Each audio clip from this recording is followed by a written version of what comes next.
দিনটা আজ শুক্রবার, আর আজ দুপুরে রান্নাবান্নাতে ছিল ভাত, আর সাথে ছিল গন্ধরাজ লেবু।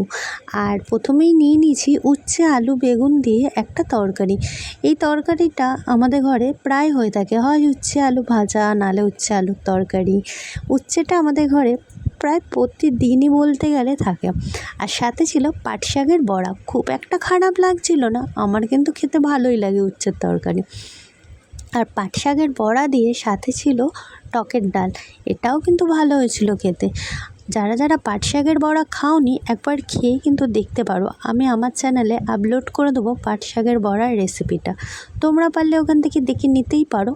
আর শেষে ছিল এই যে ভেটকি মাছের আলু দিয়ে একটা তরকারি। দারুণ হয়েছিল তরকারিটা। গন্ধরাজ লেবুর রস দিয়ে যখন খাচ্ছি, উফ কী যে বলবো। আমি কিন্তু মাছের পোকা, মাছ খেতে কিন্তু আমার দারুণ লাগে। মাংসও খাই, কিন্তু মাছটা যেন আমি বেশিই ভালোবাসি। আলু দিয়ে এরকম তরকারি খেতে কার না ভালো লাগে? আমার তো হেভি লাগে। কমেন্ট সেকশানে জানিও।